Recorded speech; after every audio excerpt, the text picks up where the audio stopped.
What's up, PALS TV? Welcome back. We have our Thursday edition. Awesome day planned today. We have a bunch of our fan favorites coming back this week. We know Amanda's been with us from week one, and she's going to continue on with that, the reading of A Wrinkle in Time today. We have one of our oldest segments with Gaming with Gary, and Raquel's doing another episode of ASL instruction, and we have an AOTL segment today. So I know you guys will have fun today. So I'm going to toss it over to Amanda and get the fun started. Oh, and I muted you. Okay. Now that I can talk. Good morning, everyone. I missed you all so much. I haven't seen you all week. I see Alex and Natasha and Caitlin and Kristen and Crystal and Pals Heath. Hello, hello, hello. So today we are going to be reading A Wrinkle in Time by Madeleine L'Engle. So I'm going to pull this up and we will read it together. I really like this book. I've read it a couple times. Hold on, Caitlin. I see your hand up. I read that book before. Did you, Caitlin? Okay. I saw the movie too. Yeah, it's also a movie. Yeah, it's a very good book, and I really enjoy it, and I look forward to getting to share it with you guys. Alex, I see your hand up. Hi, Alex. How are you? I'm very good. Good to see you. That's good.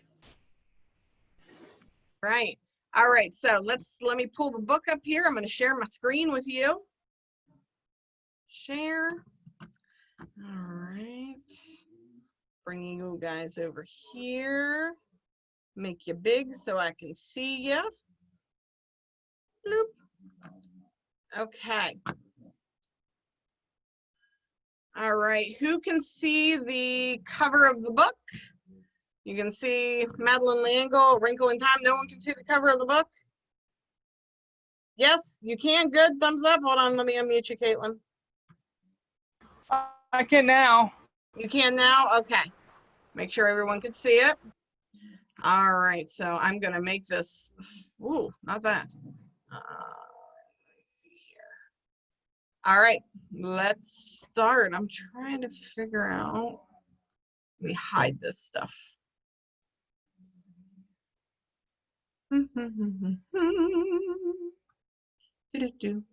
All right, second one. All right, Madeleine L'Engle, A Wrinkle in Time. I'm gonna zoom it in for you guys a little bit. There we got our table of contents.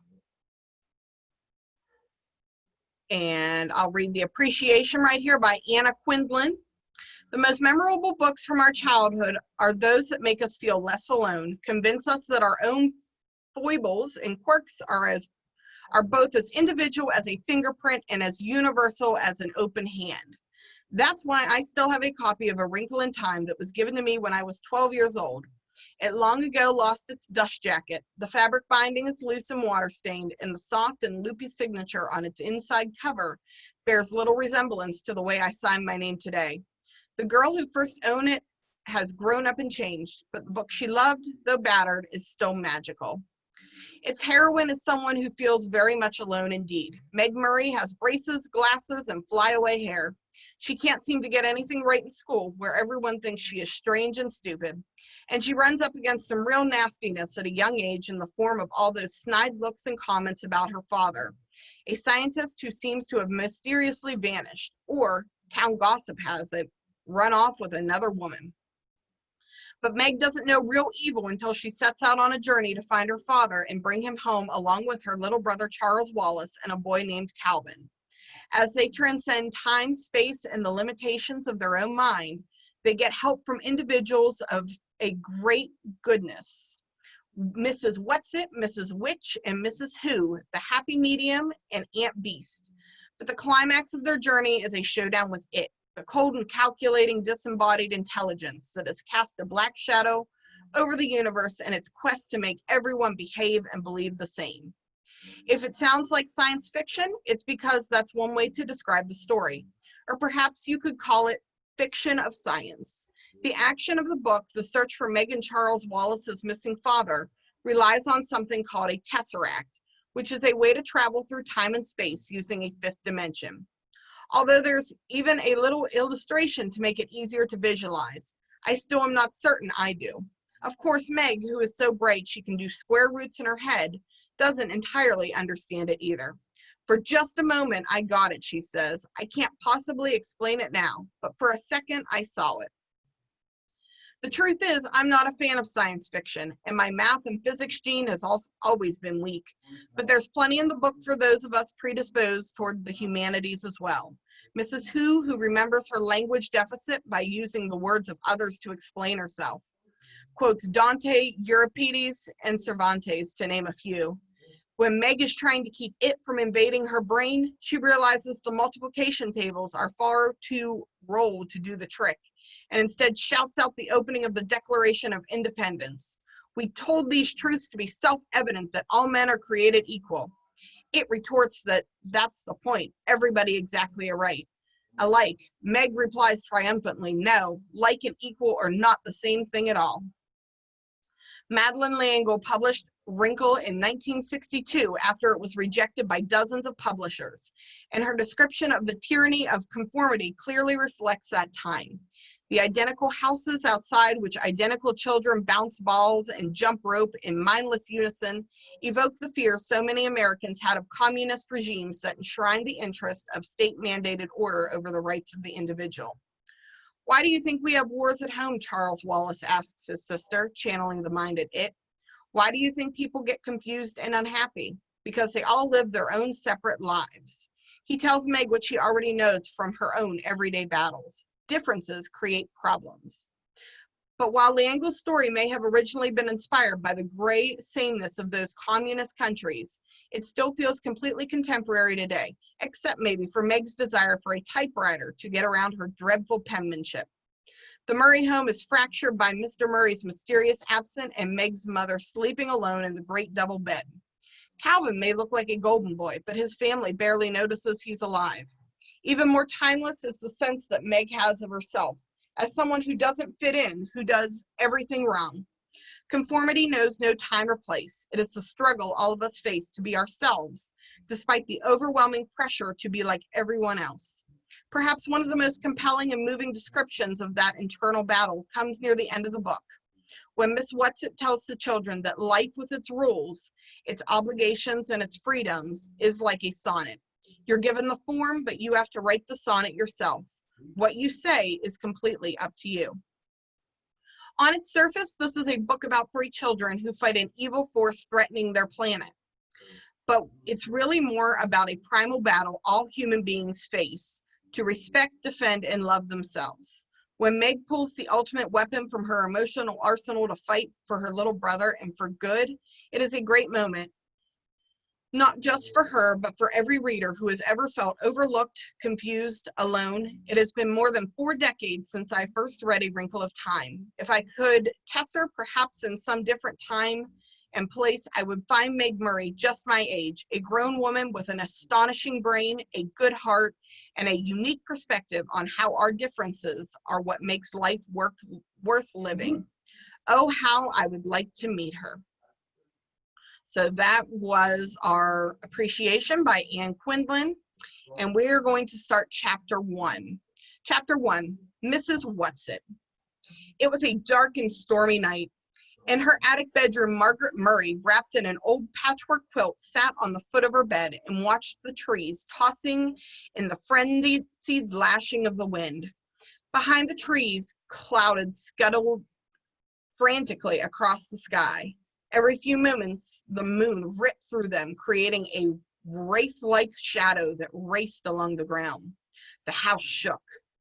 Wrapped in her quilt, Meg shook. She wasn't usually afraid of the weather. It's not just the weather, she thought. It's the weather on top of everything else, on top of me, on top of Meg Murray doing everything wrong. School was all wrong. She had been dropped down to the lowest section in her grade. That morning, one of the teachers had said crossly, "Really, Meg, I don't understand how a child with parents as brilliant as yours are supposed to can be such a poor student. If you don't manage to do a little better, you'll have to stay back next year." During lunch, she roughhoused a little bit to make herself feel better, and one of the girls said scornfully, "After all, Meg, we aren't grammar school kids anymore. Why do you always act like such a baby?" And on the way home from school, walking up the road with her arms full of books, one of the boys had said something about her dumb baby brother. At this time, she'd thrown her books on the side of the road and tackled him with every ounce of strength she had, and arrived home with her blouse torn and a big bruise under one eye. Sandy and Denny's, her 10-year-old twin brothers, who got home from school an hour earlier than she did, were disgusting. "Let us do the fighting when it's necessary," they told her. A delinquent, that's what I am, she thought grimly. That's what they'll be saying next. Not Mother, but them, everyone else. I wish Father, but it was still not possible to think about her father without the danger of tears. Only her mother could talk about him in a natural way, saying, "When your father gets back." Gets back from where and when? Surely her mother must know what people were saying, must be aware of the smugly vicious gossip. Surely it hurt her as much as it did Meg. But if she gave no outward sign, nothing ruffled the serenity of her expression. Why can't I hide it too? Meg thought. Why do I always have to show everything? The window rattled madly in the wind, and she pulled the quilt closer about her. Curled up on one of her pillows, a gray fluff of kitten yawned, showing its pink tongue, tucked its head under again, and went back to sleep. Everybody was asleep. Everybody except Meg. Even Charles Wallace, the dumb baby brother, who had an uncanny way of knowing when she was awake and unhappy, and who would come so many nights tiptoeing up the attic stairs to her. Even Charles Wallace was asleep. How could they sleep? All day on the radio there have been hurricane warnings. How could they leave her up in the attic in the rickety brass bed, knowing the roof might blow off the house? She was tossed out into the wild night sky to land who knows where. Her shivering grew uncontrollable. You asked to have the attic bedroom, she told herself savagely. Mother let you have it because you're the oldest. It's a privilege, not a punishment. Not during a hurricane, it's not a privilege, she said aloud. She tossed the quilt down on the foot of the bed and stood up. The kitten stretched luxuriously and looked up at her with huge, innocent eyes. Hold on.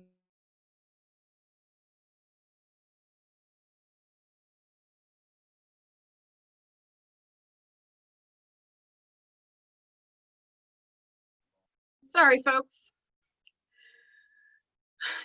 During a hurricane, it's not a privilege, she said aloud. She tossed the quilt down at the foot of the bed and stood up. The kitchen stretched luxuriously and looked up at her with huge, innocent eyes. Go back to sleep, Meg said. Just be glad you're a kitten and not a monster like me. She looked at herself in the wardrobe mirror and made a horrible face, bearing a mouthful of teeth covered with braces. Automatically, she pushed her glasses into position, ran her fingers through her mouse brown hair so it stood wildly on end, and let out a sigh almost as noisy as the wind. The wide wooden floorboards were cold against her feet. Wind blew in the crevices about the window frame, in spite of the protection the storm sash was supposed to offer. She could hear wind howling in the chimneys. From all the way downstairs, she could hear Fortinbras, the big black dog, starting to bark. He must be frightened too. What was he barking at? Fortinbras never barked without reason. Suddenly she remembered that when she had gone to the post office to pick up mail, she heard about a tramp who was supposed to have stolen 12 sheets from Mrs. Buncombe, the constable's wife. They hadn't caught him, and maybe he was heading for the Murray's house right now, isolated on a back road as it was. And this time, maybe he'd be after more than just sheets. Meg hadn't paid much attention to the talk about the tramp at the time because the postmistress, with a sugary smile, had asked if she had heard from her father lately. She left her little room and made her way through the shadows of the main attic, bumping against the ping-pong table. Now I'll have a bruise on my hip on top of everything else, she thought. Next, she walked into her old doll's house. Charles Wallace's rocking horse, the twins' electric trains.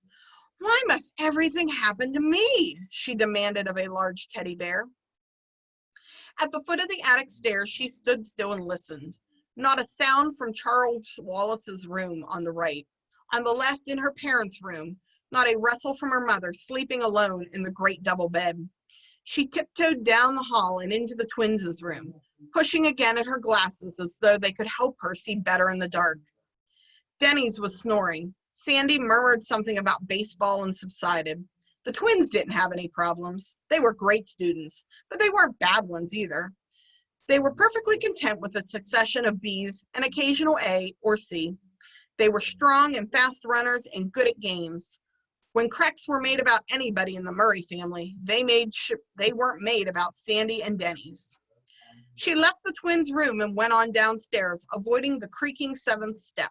Fortinbras had stopped barking. It wasn't the tramp this time, then. Fort would go on barking if anyone was around. But suppose the tramp does come? Suppose he has a knife?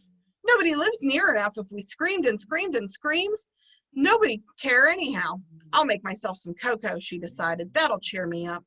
And if the roof blows off, at least I won't go with it. In the kitchen, a light was already on, and Charles Wallace was sitting at a table drinking milk and eating bread and jam. He looked very small and vulnerable, sitting there alone in the big old-fashioned kitchen, a blond little boy in faded blue Dr. Denton's, his feet swinging a good 6 inches above the floor. "Hi," he said cheerfully. "I've been waiting for you." From under the table where he was lying at Charles Wallace's feet, hoping for a crumb or two, Fortinbras raised his slender dark head in greeting to Meg, and his tail thumped against the floor. Fortinbras had arrived on their doorstep, a half-grown puppy, scrawny and abandoned. One winter night, he was Meg's father, had decided, part Llewellyn setter and part greyhound, and he had a slender, dark beauty that was all his own. "Why didn't you come to the attic?" Meg asked her brother, speaking as though he were at least her own age. "I've been scared stiff." "Too windy up in that attic of yours," the little boy said. "I knew you'd be down. I put some milk on the stove for you. It ought to be hot by now." How did Charles Wallace always know about her? How could he always tell? He never knew or seemed to care what Denny's or Sandy were thinking. It was his mother's mind and Meg's that he probed with frightening accuracy. Was it because people were a little afraid of him that they whispered about the Murray's youngest child, who was rumored to be not quite right? "I've heard that clever people also often have subnormal children," Meg had once overheard. "The 2 boys seem to be nice regular children, but that unattractive girl and that baby boy certainly aren't all there." It was true that Charles Wallace seldom spoke when anyone was around, so that many people thought he'd never learned to talk. And it was true that he hadn't talked at all until he was almost 4. Meg would turn white with fury when people looked at him and clucked, shaking their heads sadly. "Don't worry about Charles Wallace, Meg," her father had once told her. Meg remembered it very clearly because it was shortly before he went away. "There's nothing the matter with his mind. He just does things in his own way and in his own time." "I don't want him to grow up to be dumb like me," Meg had said. "Oh, my darling, you're not dumb," her father answered. "You're like Charles Wallace. Your development has to go at its own pace. It just doesn't happen to be the usual pace." "How do you know?" Meg had demanded. "How do you know I'm not dumb? Isn't it just because you love me?" "I love you, but that's not what tells me. Mother and I have given you a number of tests, you know."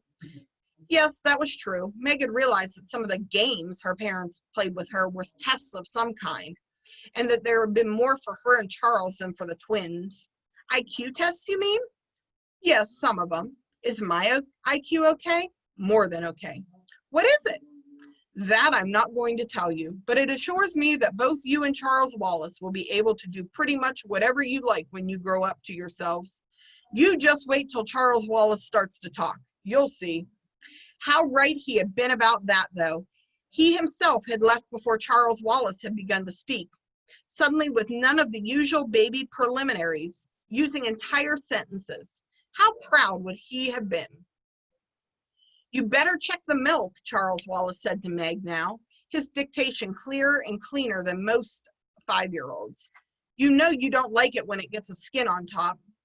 You put in more than twice enough milk. Meg peered into the saucepan. Over there now. Hold on, guys.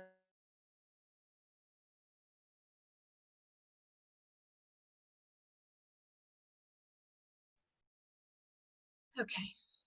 That would be lovely, Mrs. Murray said. I've lost my, there you go. Charles Wallace nodded serenely. I thought Mother might like some. I might like what? A voice said, and there was their mother standing in the doorway. Cocoa, Charles Wallace said. Would you like a liverwurst and cream cheese sandwich? I'll be happy to make you one. That would be lovely, Mrs. Murray said, but I can make it myself if you're busy. No trouble at all. Charles Wallace slid down from his chair and trotted over to the refrigerator, his pajamas feet patting softly as he kittens. How about you, Meg, he asked. Sandwich? Yes, please, she said, but not liverwurst. Do we have any tomatoes? Charles Wallace peeled into the crisper. One. All right if I use it on Meg, Mother? To what better use could it be put? Mrs. Murray smiled. But not so loud, please, Charles. That is unless you want the twins downstairs, too. Let's be exclusive, Charles Wallace said. That's my new word for the day. Impressive, isn't it? Prodigious, Mrs. Murray said. Meg, come let me look at that bruise. Meg knelt at her mother's feet. The warmth and light of the kitchen had relaxed her so that her attic fears were gone. The cocoa steamed fragrantly in the saucepan. Geraniums bloomed on the windowsills, and there was a bouquet of tiny yellow chrysanthemums in the center of the table. The curtains, red with a blue and green geometrical pattern, were drawn and seemed to reflect their cheerfulness throughout the room. The furnace purred like a great sleepy animal. The lights glowed with steady radiance outside, alone in the dark, and the wind still battered against the house. But the angry power that had frightened Meg while she was alone in the attic was subdued by the familiar comfort of the kitchen. Underneath Mrs. Murray's chair, Fortinbras let out a contented sigh. Mrs. Murray gently touched Meg's bruised cheek. Meg looked up at her mother, half in loving admiration, half in sullen resentment. It was not an advantage to have a mother who was a scientist and a beauty as well. Mrs. Murray's flaming red hair, creamy skin, and violet eyes with long dark lashes seemed even more spectacular in comparison with Meg's outrageous plainness. Meg's hair had been passable as long as she wore it tidily in braids. When she went into high school, it was cut, and now she and her mother struggled with putting it up. But one side would come out curly and the other straight, so she looked even plainer than before. You don't know the meaning of moderation, do you, darling? Mrs. Murray asked. A happy medium is something I wonder if you'll ever learn. That's a nasty bruise the Henderson boy gave you. By the way, shortly after you'd gone to bed, his mother called up to complain how badly you'd hurt him. I told him that since he's a year older and at least 25 pounds heavier than you are, I thought I was the one who ought to be doing the complaining. But she seemed to think it was all your fault. I suppose it's all how you look at it, Meg said. Usually, no matter what happens, people think it's my fault, even if I had nothing to do with it at all. But I'm sorry I tried to fight him. It's just been an awful week, and I'm full of bad feeling. Mrs. Murray stroked Meg's shaggy head. Do you know why? I hate being the oddball, Meg said. It's hard on Sandy and Denny's, too. I don't know if they're really like everyone else, or if they're just able to pretend they are. I try to pretend, but it isn't any help. You are much too straightforward to be able to pretend to be what you aren't, Miss Murray said.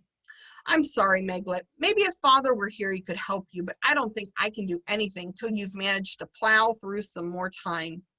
Then things will be easier for you. But that isn't much help right now, is it? Maybe if I weren't so repulsive looking, maybe if I were pretty like you.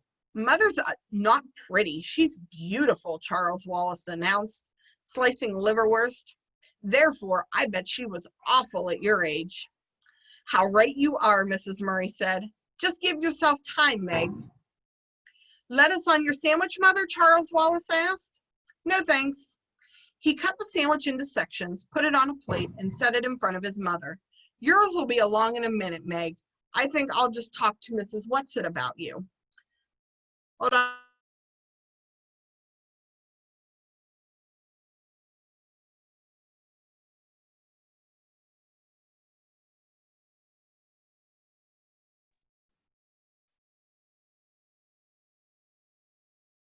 He cut the sandwich into sections, put it on a plate, and set it in front of his mother.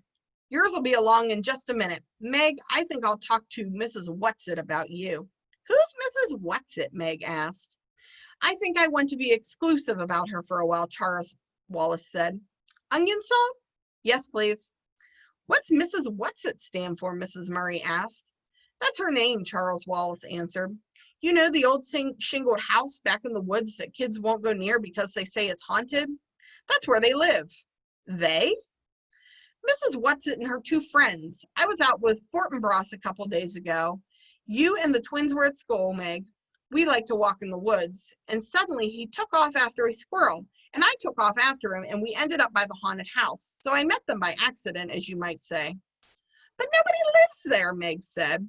Mrs. Whatsit and her friends do. They're very enjoyable. Why didn't you tell me about it before? Mrs. Murray asked. And you know you're not supposed to go off our property without permission, Charles. I know, Charles said. That's one reason I didn't tell you. I just rushed off after Fortinbras without thinking. And then I decided, well, I better save them for an emergency anyhow. A fresh gust of wind took the house and shook it, and suddenly the rain began to lash against the windows. I don't think I like this wind, Meg said nervously. We'll lose some shingles off the roof, that's for certain, Mrs. Murray said. But this house has stood for almost 200 years, and I think it will last a little longer, Meg. There's been many a high wind up on this hill. But this is a hurricane, Meg wailed. The radio kept saying it was a hurricane. It's October, Mrs. Murray told her. There have been storms in October before. As Charles Wallace gave Meg her sandwich and Fortinbras came out from under the table, he gave a long, low growl, and they could see the dark fur slowly rising on his back. Meg felt her own skin prickle. What's wrong? She asked anxiously. Fortinbras stared at the door that opened onto Mrs. Murray's laboratory, which was in the old stone dairy right off the kitchen. Beyond the lab, a pantry led outdoors, though Mrs. Murray had done her best to train the family to come into the house through the garage door or the front door and not through her lab. But it was the lab door and not the garage door toward which Fortinbras was growling. You didn't leave any nasty smelling chemicals cooking over a Bunsen burner, did you, Mother? Charles Wallace asked. Mrs. Murray stood up. No, but I think I'd better go see what's upsetting Fort anyhow. It's the tramp. I'm sure it's the tramp, Meg said nervously. What tramp? Charles Wallace asked.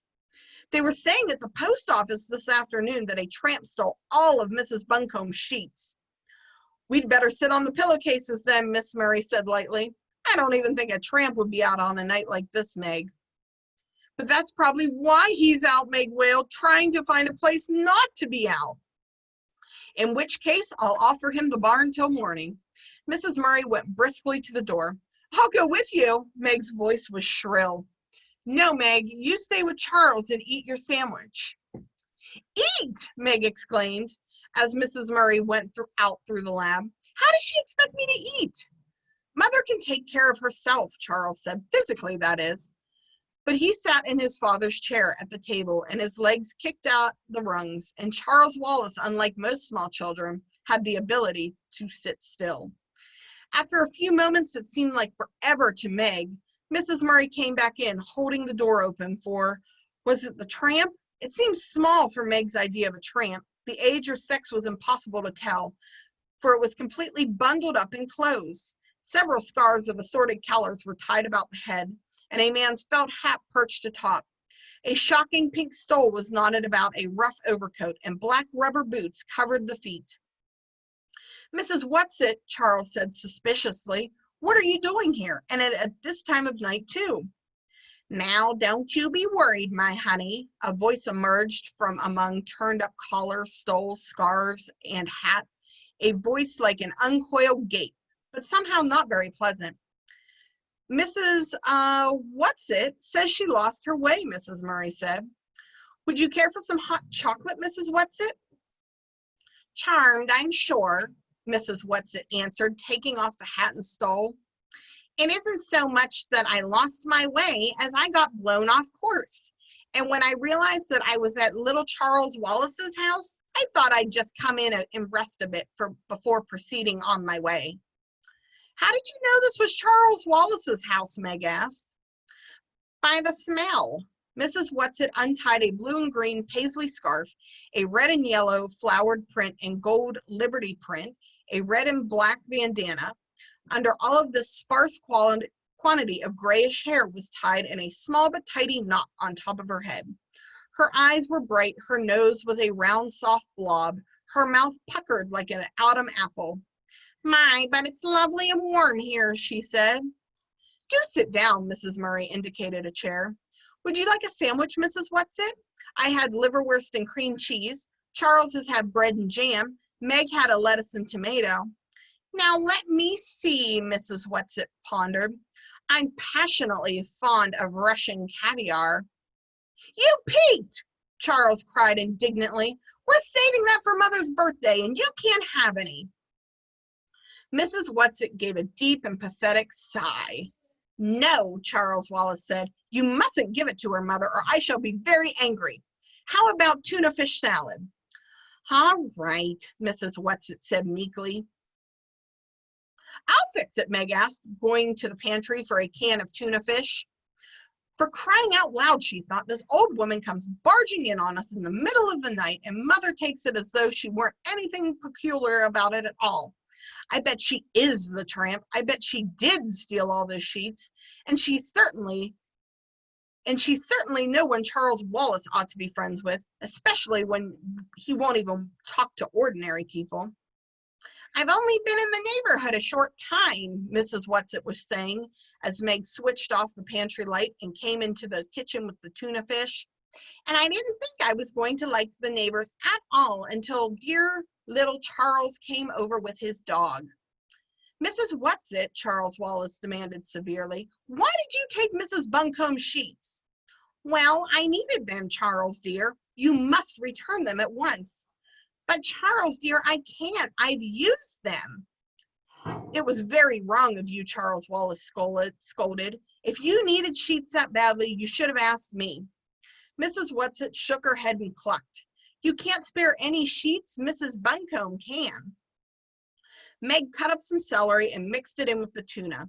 After a moment's hesitation, she opened the refrigerator door and brought out a jar of little sweet pickles. Though why I'm doing it for her, I don't know, she thought as she cut them up. I don't trust her one bit. Tell your sister I'm all right, Mrs. Whatsit said to Charles. Tell her my intentions are good. The road to hell is paved with good intentions, Charles intoned. But my, isn't he cunning? Mrs. Whatsit beamed at him fondly. It's lucky he has someone to understand him. But I'm afraid he doesn't, Mrs. Murray said. None of us is quite up to Charles. But at least you aren't trying to squash him down. Mrs. Whatsit nodded her head vigorously. You're letting him be himself. Here's your sandwich, Meg said, bringing it to Mrs. Whatsit. Do you mind if I take my boots off before I eat? Mrs. Whatsit asked, picking up the sandwich nevertheless. Listen. She moved her feet up and down in her boots, and they could hear water squelching. My toes are ever so damp. The trouble is that these boots are a mite too tight for me, and I can never take them off by myself. I'll help you, Charles offered. Not you. You're not strong enough. I'll help. Mrs. Murray squatted at Mrs. Whatsit's feet, yanking on one slick boot. When the boot came off, it came suddenly. Mrs. Murray sat down with a thump. Mrs. Whatsit went tumbling backwards with the chair onto the floor, sandwich held high in one old claw. Water poured out of the boot and ran over the floor and the big braided rug. "Oh, dearie me," Mrs. Whatsit said, lying on her back in the overturned chair, her feet in the air, one in a red and white striped sock, the other still booted. Miss Murray got to her feet. "Are you all right, Mrs. Whatsit?" "If you have a little liniment, I'll put it on my dignity," Mrs. Whatsit said, still supine. "I think it's sprained. A little oil of cloves mixed well with garlic is rather good." And she took a large bite of her sandwich. "Do please get up," Charles said. "I don't like to see you lying there that way. You're carrying things too far. Have you ever tried to get to your feet with sprained dignity?" But Mrs. Whatsit scrambled up, righted the chair, and sat back down on the floor, and the booted foot stuck out in front of her and took another bite. She moved with great agility for such an old woman. At least Meg was reasonably sure that she was an old woman, and a very old woman at that. Mrs. Whatsit, mouth full, ordered Mrs. Murray, "Now pull while I'm already down." Quite calmly, as though this old woman and her boots were nothing out of the ordinary, Mrs. Murray pulled until the second boot relinquished the foot. This foot was covered with a blue and gray argyle sock, and Mrs. Whatsit sat there, wriggling her toes, contentedly finishing her sandwich before scrambling to her feet. "Ah," she said, "that's ever so much better," and took both boots and shook them out over the sink. "My stomach is full and I'm warm inside and out, and it's time I went home." "Don't you think you'd better stay till morning?" Mrs. Murray asked. "Oh, thank you, dearie, but there's just so much to do I can't waste time sitting around and frivoling. It's much too wild a night to travel in." "Wild nights are my glory," Mrs. Whatsit said. "I just got caught in a downdraft and blown off course." "Well, at least until your socks are dry." "Wet socks don't bother me. I just didn't like the water squishing around in my boots. Now don't worry about me, Lamb." Lamb was not a word one would ordinarily think of calling Mrs. Murray. "I shall just sit down for a moment, pop on my boots, and then I'll be on my way. Speaking of ways, pet, by the way, there is such thing as a tesseract." Mrs. Murray went very white and with one hand reached backward and clutched at a chair for support. Her voice trembled. "What did you say?" Miss Whatsit tugged at her second boot. "I said," she grunted, shoving her foot down in, "that there is, shove, such a thing, shove, as a tesseract." Her foot went down into the boot, and grabbing shawls, scarves, and a hat, she hustled out the door. Mrs. Murray stayed very still, making no move to help the old woman. As the door opened, Fortinbras streaked in, panting, wet and shiny as a seal, looked at Mrs. Murray and whined. The door slammed. "Mother, what's the matter?" Meg cried. "What did she say? What is it?" "The tesseract," Mrs. Murray whispered. What did she mean? How could she have known? Okay, and then we're going to be starting chapter 2, but we're going to do that next week because we're not going to have too much time to get into chapter 2. So I'm going to stop sharing my screen so I can talk to you guys. Do you guys like the story so far? Yes, yes? Here, I'm going to unmute you guys one at a time. You can tell me what you like so far. What do you like, Kristen? I like them when they arguing that old lady. Yeah, you like when they're arguing with Mrs. Whatsit? Yeah. Okay. All right, let's hear Dusty. What do you like? Same thing. Yeah, you like them just arguing back and forth right now? That's my favorite. There's a teacher as my favorite teacher's name, and his name is Mr. Jenkins. Oh yeah? Okay. Yeah. Looky there. Got something, you How know? about I had a grandma, Lucy Jenkins. Oh, okay. She passed away. Oh, I'm sorry to hear that. So right now in our book, guys, like I said, we're still in chapter 1. So I'm gonna quiz you here and see who was paying attention. Raise your hand if you know the answer. How many brothers altogether does Meg have? Who can tell me how many brothers Meg has altogether? 2. Kristen says 2. Nope. It's not 2, it's 3. She's got the twins, who are Sandy and Denny, and then she has Charles. So she has 3 brothers and then her.